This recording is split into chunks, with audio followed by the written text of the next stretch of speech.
Hello, this is a guy who likes fanfiction and is too lazy to read, so here is the boy in the team in audio form. Check the description for the links to the author. Chapter 1, Team 7. Naruko Namikaze, Sasuke Uchiha, and Shinku Harano, you are assigned to Team 7. Your Jounin sensei will be Kakashi Hatake. A scream pierced the quiet silence of the classroom. All right. You heard that, team? We're in the same team. Shut up, a grumbling male voice remarked. Ai. You have to treat me nice. My mom said so, Tabia. He remained quiet in his corner. This was a nightmare. Had he really done that badly on the last test?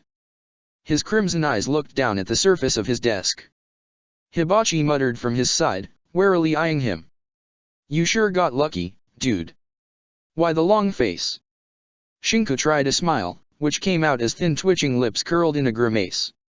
You mean, except me being the dead last in a team with the daughter of the yondaime and the son of the police chief. His voice came out barely as a whisper. I'm screwed all over, he mumbled. Dead. So dead. Hibachi patted him on the back. Come on, pal, think positive. Your mother's bound to be happy. I'm in here because you wanted to become a ninja, Shinku muttered back to him. Did you really have to guilt-trip me in following you? He looked intensively at his desk. Come on, it won't be that bad, Hibachi patted him awkwardly on the shoulder. At least you passed the exam. For all the good it did to me, Shinku muttered back as the last team formed. He heard the teacher's last words about working hard together, and then watched as he left. The Jounin sensei trickled in one after the other, taking their charges. Hibachi waved goodbye to him, and then left with his own team, a perfectly normal, average team. He was glad he brought a book when 5 minutes went by and Kakashi still did not show himself. Shinku's face would have disappeared into the pages if he could have. His dreams of having a normal, everyday shinobi life with a couple of average-looking ninja had disappeared into thin mist. Sure, his mother was probably going to be head over heels the news. Hey. There it went, his peaceful life ended in that moment. You another sulking bastard like Sasuke? There's enough emo power already in this team with him. No more than one sulking team allowed, Shinku carefully brought his book slightly down, eyeing warily the blonde-haired girl and her bright blue eyes that seemed to sparkle. Probably because she was excessively close, sitting on the row of desks just in front of him. He hadn't even heard her move. Then again, he had been trying to disappear from existence. Maybe he was still in time to dig himself a hole somewhere. OHI, you there?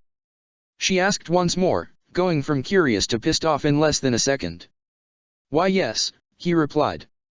So maybe it was more of a squeak than an answer, but still. He was talking with the daughter of the yondaime, so didn't he have the right to remain silent or something like that? His eyes slowly moved back to the ink words of his book, only to find it gone. He flexed his fingers. He had held the book in his hands until a moment before, hadn't he? Now then, the girl said, holding on to the book, his book, with a mischievous smile. It's not nice to ignore someone when they're talking to you, she added. And as I said, there can only be one sulking bastard in the team, and that's Sasuke. I can hear you, idiot, Sasuke replied calmly. And that's theft, so give him the book back. Sheesh, keep your duck butt hair feathers down, Yuki-chan. I was just looking at it, Naruko rolled her eyes. And just trying to make conversation, Kakashi won't be here for hours at least, she threw the book back into Shinku's hands, who hastily held onto it. And then he's going to ask us our likes and our dislikes, and so on. I know all about that stuff. Naruko finished stating that, before flopping down on the row of benches and bringing both arms behind her head. Well, I'll let you two quiet guys fraternize first then. Speak about the length of your... That does not happen, Sasuke retorted. It never happens. Only in those trashy books you keep hiding in my room to put me in trouble with my mother do those things happen. Uncle Jiraya's books aren't trashy. Then why don't you read them at home? The Uchiha replied. Naruko didn't answer, instead firmly starting to snore. Sasuke looked in disgust towards the sleeping form of the girl, albeit there was hardly any true emotion behind it, before standing up from his spot and moving closer to Shinku. Shinku swallowed the ball of saliva and nervousness he had in his throat, as the son of the police chief stopped just next to him. The boy extended his right hand. We're in the same team, so we'll have to get along. You don't look as much of a pain as Nariko, so dead last or not, it's good to have you on the team. Shinku nervously extended his own hand and lightly grasped that of Suzuki, before shaking. The moment done, Suzuki snorted as he stared towards Nariko's form. The girl's right eye was open as she stared intensively at the two of them. We are not going to measure our dicks, Suzuki stated plainly.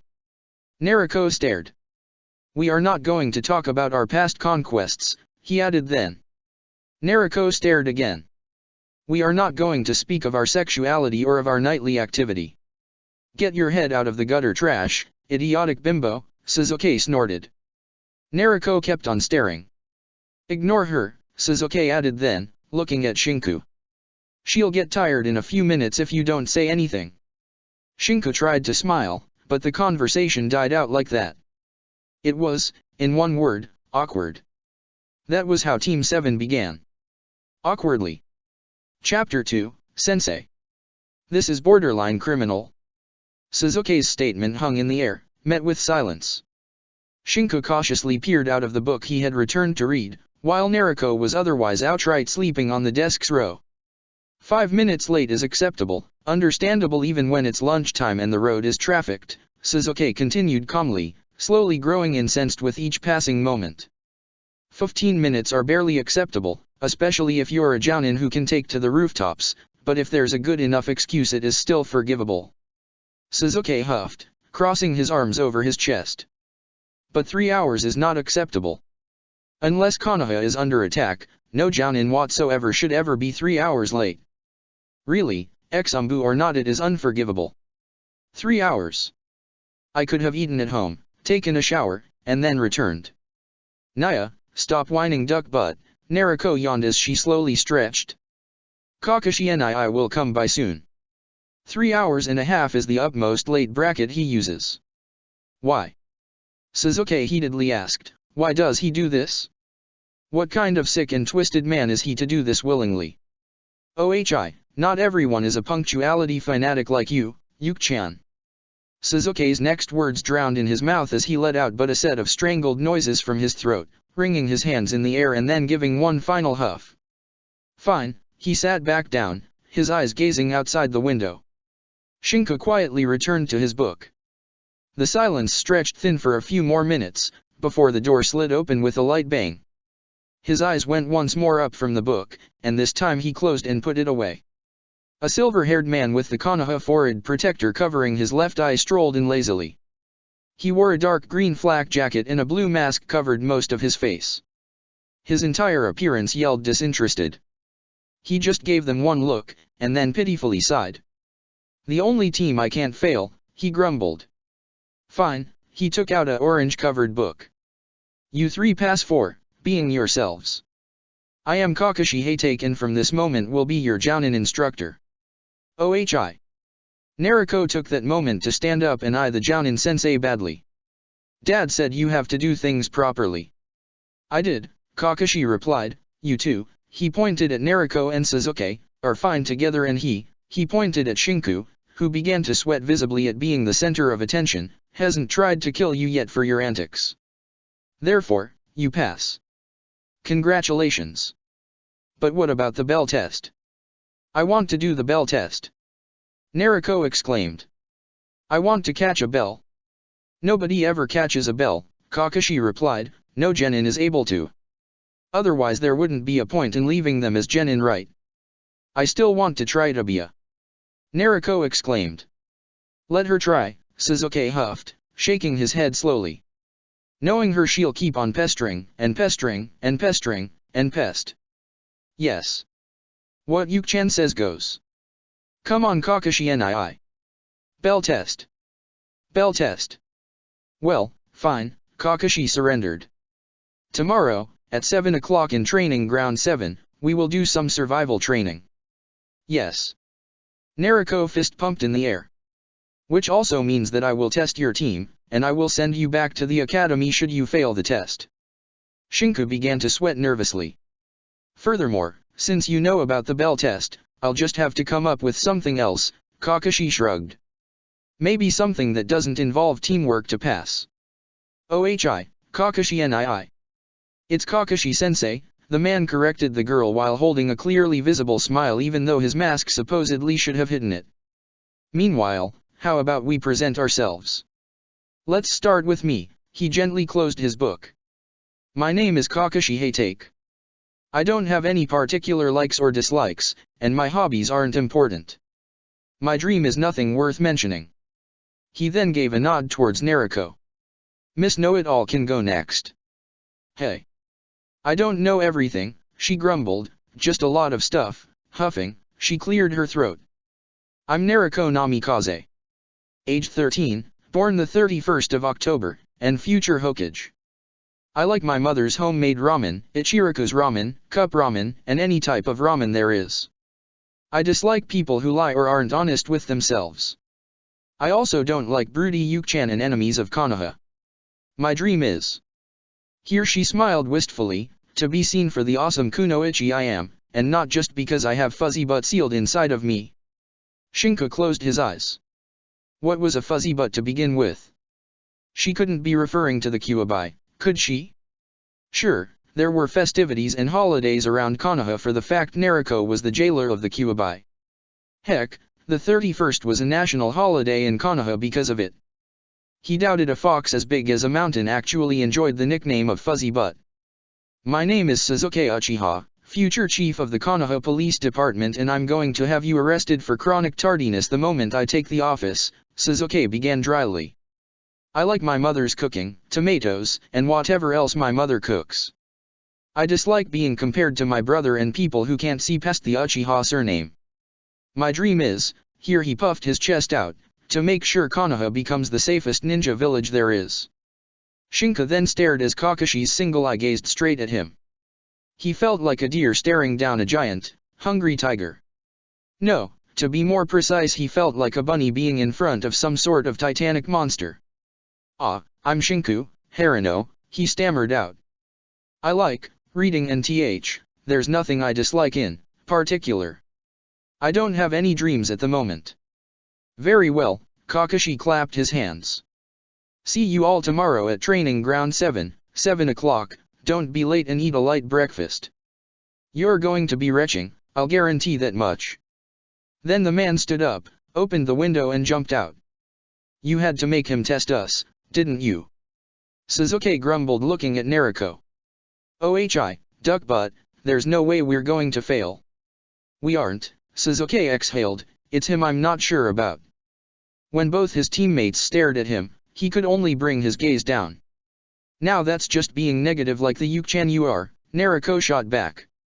I'm sure we can get Shin-chan to pass the test just like us. Sasuke shot Naruko an incredulous look. You know that no amount of training will turn the dead last of the class into Rookie of the Year material in less than a day, right?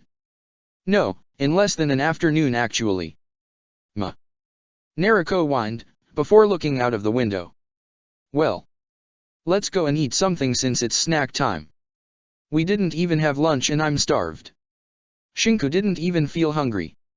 His stomach was a bubbling pit of anxiety and stress. He could fail being a genin? He could be sent back to the academy? No, even worse. He could end up sending back to the academy the daughter of the yondaime and the son of the police chief?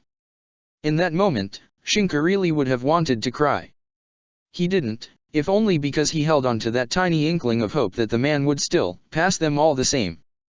That was all he could count on, to hold on to a thin strand of hope.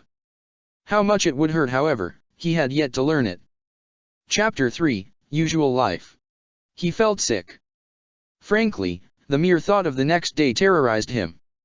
If he had to define his strong point, the only thing he had a bit of a margin over the rest of his skills, it would be theory. He was good on theory. Theory application failed short, but he was good on theory. As long as he repeated that to himself, maybe everything wasn't so bleak as it seemed. Shinku knew how a kunai was a melee weapon, and how to throw a shuriken. He knew how a slash was supposed to be, or how the wind affected the shots. The problem was he couldn't throw more than one shuriken at the time, awfully slow to boot at that, and how even holding a kunao made his hands sweat. It just felt wrong, to hold an instrument of death in his hands and treat it like a flag to wave around. Frankly, he felt fine doing the bunshin. It was a simple, harmless technique. The kawarami could harm you if you substituted with a chair and fell face first. A shinobi generally was too dexterous to fall face first, but the possibility for self-harm was there. The henge came slightly wrong to him, since there was always something that didn't settle properly, or some feature that was less defined than another. He trusted in his bunshin. Yes, that was something he could trust on, and if this test was something everyone else did according to Nariko, it couldn't be that hard. Still, he wasn't hungry at all. He swallowed the broth quietly as he heard Nariko and Sasuke banter away as usual. Kakashi Nii isn't going to do anything different than the bell test. He doesn't have any imagination, and really, even if he does something different, it will always be around teamwork. Just got to work together and it will be fine. He doesn't really like to dirty his hands if he can avoid it, so he'll start off with a genjutsu. I swear that's the first thing he ever uses. He's a jounin, Sasuke retorted. He doesn't have only one trick up his sleeve, and what if he knows that we know about this? He probably will take into account that you'll fill us up with everything you know about him to begin with, and so do something completely different. Or maybe he'll think that we know that he knows that we know, Nariko replied, so why not be on the safe side? Right, he's also a fan of, look underneath the underneath, so whenever he does something he might actually mean something else. Sasuke muttered under his breath what could have possibly been curses, before turning his sharp dark eyes towards Shinku. The other dark-haired teen wished hard the Uchiha heir wasn't going to say anything, but it was all for moot. Do you have any ideas? If I hear blonde bimbo some more I might go mad, so I'm asking you. You have any idea? And no. Sasuke huffed, and then returned to his bowl. Shinku flinched and turned to stare at his own empty bowl. Don't worry about Broody-chan, Nariko said then, he's got a bit of a blunt edge when dealing with people. I was there to take that stick out of his ass years ago, but some splinters remain. Then she slowly brought her face closer, bringing her right hand to cover half of her mouth as she mock whispered. I think he has hemorrhoids. I don't have hemorrhoids. Sasuke snapped sharply. And I can deal with people just fine.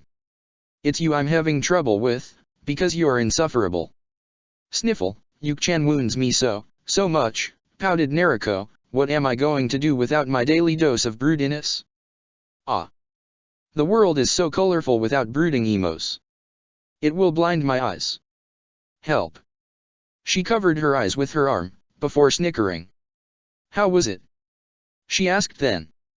Good enough for the cinema. It was good enough for a seppuku, I suppose, Sasuke retorted. Where's a dagger when you need one? I wasn't asking you, team. Nariko huffed. So, Shin-chan, was it good enough for the cinema? And then she stared at him. He hesitated, before slowly croaking out. I don't know. Nariko huffed, rolling her eyes. Everyone's an art critic now. That wasn't art, it was torture, Sasuke stated plainly. Ibiki would be impressed. Muugh. Ayam-nichan. Nariko whined, looking at the waitress. What do you think? Oh, I'm sure it was nice, Nariko-chan, the girl replied with a light smile, another pork ramen on the house. Ah, Ayam-nichan, if I were a boy I'd fall in love with you. Nariko exclaimed with a bright smile, before grabbing the offered bowl. Itadakimasu. Sasuke exhaled slowly, before bringing down a hand on Shinku's shoulder. Don't stare or you'll lose your appetite. Wah. The pork ramen bowl finished his life in less than a minute. Shinku actually stared at the perfectly empty bowl after Nariko ate it, swallowed it, and then spat it out saliva-covered, before blinking once. Don't ask, stated plainly Sasuke. I think it's some sort of ninja technique for scarfing down ramen. I don't know who would teach her something like that, but yes, that's how she does it when she's in a hurry. Sasuke then blinked, and looked at the clock against the wall of the stall. I'm going to be late if I stay here another 30 seconds. Well, have to go. See you tomorrow, Dobe, Shinku, and with that Suzuki paid and left, but not before Nariko could get her own see team, thrown at his back. Yuki-chan's always punctual, Nariko muttered. Well, I've got to go to Shin-chan. See you tomorrow, Tabia. She then disappeared in a flicker of leaves, leaving him behind to stare at the pile. That girl, Ayam sighed, shaking her head. Honestly, I'll forward the bill to the Hokage then. Shinku stared at the bowls left behind. There were quite a few. He paid his own and finally left the stall. The sun was setting, and as he walked back home he couldn't help but chuckle lightly. Hey mom, he muttered to himself as he opened the door, guess what? I'm the dead last. He shook his head as he kicked off his shoes and walked in the kitchen. There was the usual post-it attached to the fridge. Gone sail shopping with Dad, he mumbled reading the note. Fine, he shrugged. It wasn't anything new. His parents were civilians and since they both worked during the day, they went shopping in the late hours. I'm in Team 7, he scribbled down on the post-it. He stilled the pen afterwards. Not much more to write. That done, he slowly made his way up to his room. It was quite the plain room. White walls, the occasional shelf, a desk, a bed, and a drawer filled it. There was a dingy carpet in a bullseye target against the other side of the wall. His accuracy was great if the enemy stood still, within 2 arms' length from him, and he had a minute to prepare the shot. With a snort, he turned on the lamp and opened the book on his desk. He doubted he would fall asleep at all that night. Better to take his mind off everything then, at least it would make the pit of nervousness in his stomach disappear. The Genin, or Low Ninja, are recently promoted shinobi from. Chapter 4, Kill the Pain. Training Ground 7 had 3 wooden poles sticking out of the ground, a lazy river with rushing water, a variety of trees and a small stone slab tucked away in a corner. At 7 o'clock, Shinku and Suzuki met in front of the wooden poles. Their greeting words were the true pinnacle of flowery speech. Suzuki waved a hand. Shinku awkwardly gave a nod of the head in greeting. Shinku's back was against one of the wooden poles. Suzuki instead just jumped on top of the other one and began to dangle his legs from it.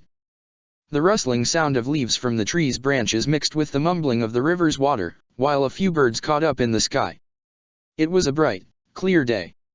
At 7:05, Nariko dropped in front of them with a sleepy gaze, before simply falling asleep against the ground without another worry in the world.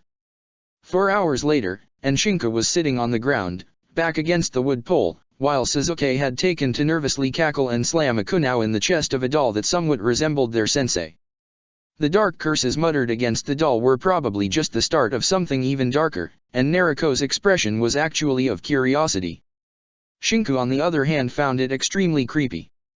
The moment the sun was at its highest peak, Kakashi appeared. Yo, I'm late. Suzuki roared. You are late. 4 hours late. You cannot have an excuse. 4 hours are 240 minutes. They are 14,400 seconds. They are 1/6 of a day. You made me waste 1/6 of my day. I got lost on the road of life, Kakashi replied, completely unfazed by Suzuki's outburst. So, he looked at all 3 of them.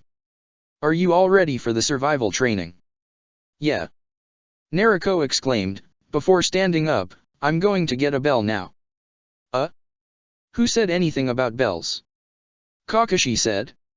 Slowly, the Jounin stood up to full height and cracked his neck, loosening his muscles before exhaling. Survival training. Kakashi nii. Nariko swallowed nervously. I cleared it with the Hokage and the Konoha hospital, Kakashi added thoughtfully, quietly taking out a kunao and twirling it lazily with his right index. Shinku felt chills run down across his spine as he warily gazed the tensing of both Suzuki and Nariko. He felt nervousness swallow him whole once more as he began to take in sharp and small breaths. It's simple, really. I'll play the part of the bad, evil Uegaku or Jounin, Kakashi said as his body slowly began to sink in the ground. And you'll be my little praise to hunt and kill. You get, let's say, 1 retry after I defeat you. So if I kill all of you 2 times, you lose. If you survive 1 hour however, then you win. Hey. That's not fair. Nariko exclaimed. Oh, really. Only the head was visible of Kakashi by that time. Life isn't fair. Deal with it, and start running. Then he disappeared into the ground. Only to appear an instant later, faster than what Shinku's eyes could catch, with his fist firmly planted into Sasuke's stomach. Kakashi's elbow slammed into the boy's ribcage, sending Sasuke backwards from the strength of the blow. Naruko coiled back a punch, but Kakashi's leg came upright against her stomach and sent her down. Then he disappeared again. Shinku swallowed and ground his teeth. He was the next, wasn't he? Don't worry now, added thoughtfully Kakashi from behind him, I'm not going to hit you as strong as them. They can take a beating and be up by tomorrow. Then he felt a hand clam strongly on his shoulder and his body spun, before the left side of his face came into contact with a strong, metallic surface, the metal strip on Kakashi's right-hand glove that sent him on the ground. He could feel his teeth clatter on the sides of his mouth as the iron taste of blood pooled within it. He coughed out and watched with a glazed look the white fragments of a broken teeth standing there, dirty with blood, his blood, on the ground. The pain on his cheek flared next, as his tongue darted and recoiled, trying to avoid the sharp fragments of what remained of his teeth. A kunai then slowly stopped an inch away from his left eye. Killed once, Kakashi stated plainly. The next, he felt his lower body grabbed roughly, as someone carried him away from the mad, psychopathic sensei. He opened his eyes with his back against a tree, staring at three illusions of Naruko who looked to his face worriedly and Sasuke, who was holding a hand to his chest. Really, this is what we get because you acted like a dope, stupid blonde bimbo. Sasuke spat out, before warily looking around for signs of their sensei. OHI. What did I know Kakashi would snap? Naruko retorted angrily. He could have done the bell test. And father agreed to this, so really, maybe it's an underneath thing. Hurts, said Shinku, before spitting out more blood and teeth bits, it hurts. It might be a genjutsu. Try the kai alright. Shinku nodded numbly, before bringing his fingers up. They were trembling in the kai sign. The result was not pleasant the moment he spoke the word. Instead of numbing the pain, or making the wound disappear, the pain just increased to the point where he had to fall down on the ground and hold on to his mandible. Shit. Shit, shit, Naruko moved closer. I think he actually broke something. Don't worry, that's nothing we can't heal at the hospital. Really, it's just a matter of hours, even less. I get my bones broken all the time training. She was holding on to his shoulders as he tried to push the pain away, holding his eyes closed shut. It didn't work, and even the tiniest of movements made him wish he was dead rather than in such pain. He's not a regeneration monster like you, Naruko, Sasuke stated bluntly. He'll probably need a day. It's not like medics can do miracles. I'll just have to ask Bah-chan to do something about it. She's going to fix him in no time. She always fixes people in no time.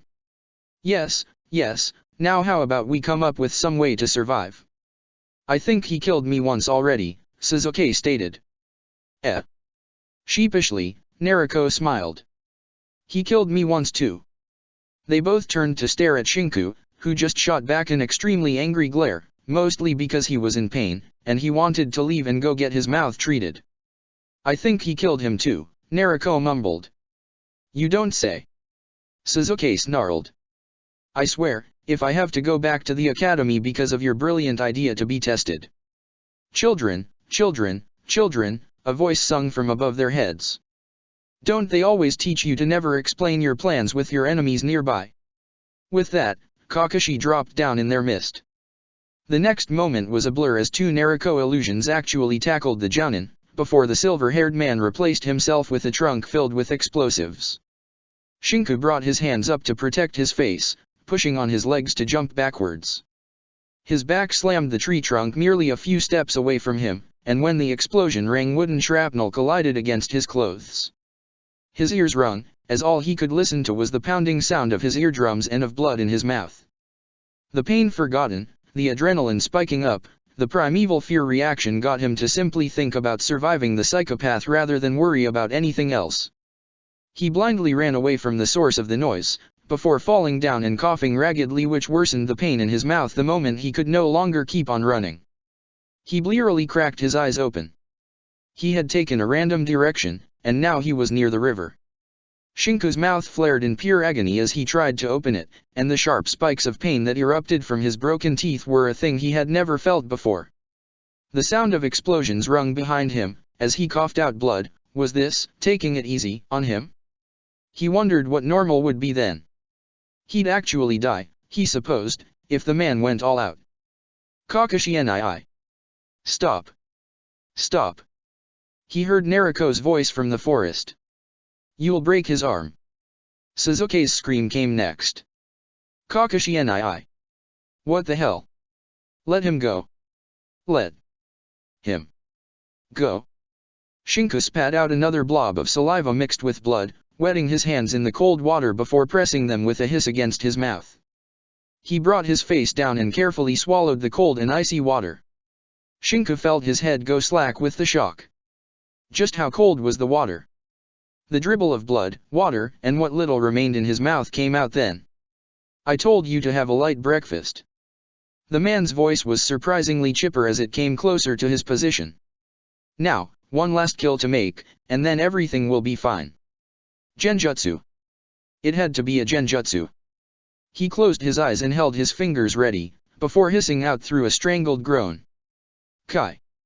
Kakashi's footsteps neared him. Kai. He could feel the man stop a few steps away from him. Kai. You know, one of the problems with genjutsu is that as long as you keep on saying Kai and I keep on hearing it, I can reapply it before you even realize it. Kakashi's voice came like a mocking drawl. Now, don't worry, I said I'd take the easy way with you, right? Shinku turned slowly, before blanching. Both Naruko and Sasuke both hung, groaning, from a nearby tree. Kakashi wasn't even sweating. So. I realize I shouldn't have expected much from the dead last in the academy to begin with, Kakashi smiled. This is why I'm giving you the chance to quit right now. You just take out a kunai and kill yourself. Course, I could probably kill you with ease, but it wouldn't be any fun now, would it? He warily eyed him. So? You're just the last one. Come on, I don't have all day. He slowly unsheathed a kunai. Carefully, he brought it up. The tip of the blade was swaying, his hands sweated from the effort to at least hold it properly. He didn't feel very well to begin with. Ah. He exhaled, his mouth screaming at him to stop moving his tongue where it hurt. Then he took his time. Kakashi eyed him, holding that eye smile of his that was starting to grate on his nerves too. The man was within 2 arms lengths from him. He was also standing still. He was giving him the minute he needed. This was like giving him the perfect chance to attack. It was, the silence, the rushing water, the other 2 knocked out. Ah. He exhaled again. This is a genjutsu. He felt his tongue touch his teeth the next moment, his intact teeth, not his broken ones, and then he fell down with a sigh of relief as the 2 bodies hanging on the trees actually turned fake. Well, Kakashi clapped his hands. It did take you long enough. That was when he saw his surroundings. He was still in front of the 3 wooden poles. Alone.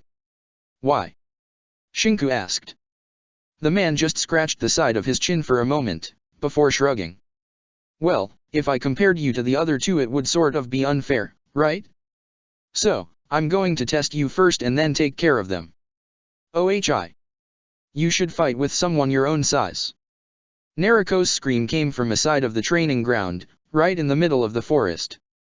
By the way, Kakashi said with bright cheerfulness, ignoring Naruko's outburst. Only 5 minutes have passed. We still have nearly an entire hour, so, this time he twirled a kunai, one that Shinku supposed was real. Let's see how good you as dead last are, alright. Since how long was I? Shinku stammered out, trying to clench on his kunai only to find he had never taken one out to begin with. Oh, since I said, survival training, he giggled. I'm just that good. Shinku took a step back, his right hand going to his shuriken pouch. He actually threw one, before turning around and running as if hell itself was on his heels. Kakashi lazily deflected the lonely shuriken with a half-bored look. Really? He grumbled. Well, I'll go after Sasuke next then, with a shrug, he disappeared in a flicker of leaves. He had all the time in the world. He had removed the batteries from the alarm clock before coming to the training ground after all. Chapter 5, Unveil the Hidden Grief. Sasuke Uchiha had darted for the woods the moment the silver-haired Jounin had said the word begin. Then he had watched as the dead last of the class remained perfectly still under the effects of a genjutsu. He would have slammed his head against the bark of the nearby tree, but that would have given away his position, if the Jounin wasn't already aware of it. If I had wings, I'd fly away and be free from war. A kunao sailed in the air close to his cheek. Blood dripped down as Sasuke ducked and jumped back. He dispelled the genjutsu, but there was none. Kakashi came upon him, right fist extended. Sasuke yelled as he twisted his body, the blow slamming against his shoulder and sending him to soar in the air. He threw a steel wire against a branch, grabbing onto it and pulling, changing his trajectory from the volley of shuriken Kakashi sent his way. Sasuke? I'm sorry. The sun glared at him. The air felt heavy. Bloodlust poured out from Kakashi's very movements as the Jounin pounced like a tiger toying with its prey. Sasuke threw an explosive tag at man, substituting with a trunk filled with more. The explosion rung through the entire forest, the birds flying away and taking to the clouds, just as the chippering of other birds grew in intensity. Sasuke stared as the Jounin came at him with a Sharingan blazing in his left eye socket. He knew of that. His father had told him about the man, about his story with another Uchiha, about what had happened during the war. The Raikiri tore the very ground as the man charged forth with the intent to kill. It was terrifying, horrifying even. But it was nothing compared to the fear of that night. Nothing. It wasn't even worth more than a kai, followed by him ducking beneath the wave of kunao flung at him with explosive tags tied to their end. He jumped back with his feet touching the bark, before rushing backwards up the trunk towards the treetop. It is pretty pathetic for the pride of the Uchiha, to die of something as disgraceful as a sickness. The man was actually trying to kill him. At least, the effect was good and even the bloodlust was up to notch. Yet it missed a fundamental point. It's better this way, Sasuke. A flash of light, coming from the Jounin's forehead told him where the man would strike next. He was keeping himself visible, a trap within the trap, as Naruko had said. You're not going to use it. Kakashi's voice came from behind him. Why? It's such a waste. Shut up, Sasuke snarled. What do you know about it to begin with?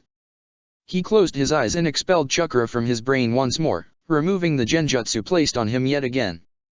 The man was toying with Sasuke, standing right in front of him, speaking to him and locking eyes with him as if he could understand what it meant.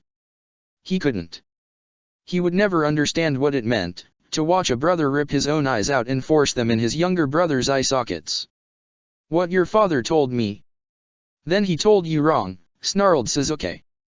I don't have it. Sasuke's legs locked with a branch, as his hands went through the hand signs of the Katongo Kakyua. He pushed his body back, letting himself fall towards the ground. Birds all have to return to their bloodied nest in the end. But if even birds can't fly forever, then who is really free? He dropped down and scattered the leaves around him, using them as cover to throw sharp senbon needles behind him. Sasuke clicked his tongue in frustration the next instant, when the projectiles went wide and hit the tree trunks. Kakashi dropped down from above, trying to crash his ankle against Sasuke's back.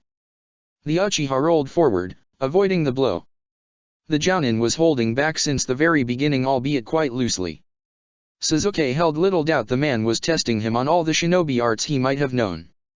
He also had no doubt eventually he'd be done and. Two hands grabbed him by the ankle, plunging him deep into the ground. The next moment, Kakashi emerged dusting the dirt off his hands. Very well, the silver-haired man said with a bright smile. Now I'll be off to test Naruko. Stay right there. Sasuke snarled. Hey! Come back here! He yelled at the retreating back of the man. You can't leave me here. The smell of tree sap, of dirt and blood filled his nostrils. Itachi. There was only a nightmare after that question. A rustling of leaves from a nearby bush got his attention, which soon turned into one of relief. Shinku, Sasuke said curtly. Get me out of here. Shinku blinked and stared at Sasuke. Well, he actually stared at the head of the Uchiha emerging from the ground. He touched his teeth with his tongue, they were all there. Kai. He stated plainly, slowly crouching down and nearing him. I'm not a genjutsu, Sasuke said curtly. Just get me out of here. I can feel ants crawling up my legs. I don't have a shovel, Shinku muttered lamely, looking around before putting his fingers near the boy's neck and starting to pull at the gravel. I'll try. One uses electricity-charged chakra to loosen the earth's consistency and swim within it, before grabbing someone and plunging them in after quickly altering the earth to return solid. Sasuke grumbled. He made the neck easy to move around or I'd suffocate. It's called beheadment technique for a reason, the raven-haired boy stared at the other one. Jutsu lesson is over. Get me out. It's. Shinku hissed, removing his right hand and waving it around. He cursed under his breath at the scratch on his finger, before swallowing down and returning to the task. You could use a kunao, Sasuke stated quite plainly. Ah, don't want to, risk it, Shinku muttered, might slip. Oh, Sasuke blinked. That means that Dobe always tries to kill me when she does it. He huffed. Try and get my right side free first. If I end with an arm out I can pull myself out with ease. He didn't know how much time passed, what with his hands hurting and bleeding or the dreadful silence that surrounded them. Isn't it a bit too quiet? Shinku whispered. He's probably nearing Naruko, Sasuke snorted. The girl has probably set some traps. Now he's going to make her jump into them. It's his favorite pastime. Shinku blinked. The girl had said that too during the Ichiraku snack. He hadn't been listening properly, then again, he was nervous about this. You think we'll pass? He muttered. Course we will, Sasuke retorted, but not before I make him pay for being 4 hours late, the boy added with dark gleaming eyes. I will castrate him. Shinku gritted his teeth before pulling loose a slight large rock, finally freeing enough of Sasuke's right arm to let the boy get completely out of his bounds, in less than a minute. It had probably taken Shinku half an hour to dig with his bare hands enough to get him loose. His fingers were a mess of dirt and blood. Oh, right, Sasuke turned to stare at him. What were you doing standing in front of the man like an imbecile? He put me in a genjutsu, Shinku acquiesced. I couldn't get free until the end. Sasuke exhaled, and then dusted himself off. Let's wait for the fireworks to start then, he stated plainly. Then we go in and surprise that tardy bastard. Shinku swallowed nervously. Why did he suddenly have to participate in a suicidal action? Couldn't he just cheer from the sidelines? Sasuke watched on, like a lion waiting its prey. He'd strike at the right moment, in that precise split second. In the end, it was all because father returned home late from work, that he was found only in the middle of the night. Then again, it wouldn't have made a difference to his eyes. His eyes were no longer his to begin with. Check the description for the links to the author.